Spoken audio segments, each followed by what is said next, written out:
my no day. Yesterday, I woke up and Bob was crawling around my room, licking my jewelry. So I shouted, "Get out of my room!" And that was the start of my no day. Then I came up downstairs and I saw that egg. I cried and said, "I can't eat that." And Mommy said, "You could eat it last week. Look at Bob eating his mashed banana."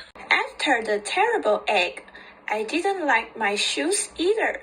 So I took them off all by myself, shouting, "No shoes!" And then we had to go shopping, and Mommy said, "Please stop wiggling, Bella." But I couldn't stop wriggling, and in the end I shouted, "Get me out!" Mommy said, "You will give Bob an earache, and you are giving me a headache." And Bob poked me and said, Ear. At lunchtime, Sasha and her mommy came to play and to have some peanut butter and grapes and a cookie. But my cookie broke.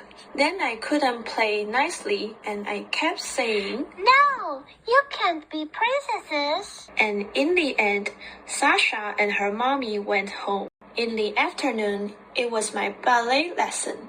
I said, "Ballet is too itchy." But I was very loud. And Mrs. Clark stopped playing the piano, and Miss Louisa said, "Dear, oh dear, perhaps you should sit in a corner, Glenn." On the way home, we met the lady who lives next door, and she said that Bob was the sweetest thing she'd seen all day. And then she said, "And how is Bella?" I was a long way behind, so I had to shout. "I have a hurting foot."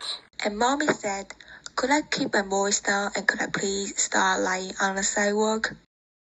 Then it was time for my supper and my bath, but Lou's piece were too hot, and our bath was too cold, and I was too wet, and it was too minty. After that, I rolled and said, "No, bad, no, no, no, bad, no." And Mommy said, "Well, I think someone needs to go to bed." But I rolled all over my room, and then I rolled into Bob's room, and I said, "Bed is for babies." And then I yelled, a little yell. Then I crawled into my room, and Mommy said, "Who wants a story?" And I said, "Nobody." But she came into my room anyway, and we cuddled up and had my best story about fairies and cake. I yelled again and I said very quietly, "Today was a very bad day, Mommy. Sorry." And she kissed me goodnight and said, "I know. We all have those days sometimes. But perhaps you will be more cheerful tomorrow." And I was cheerful all day long.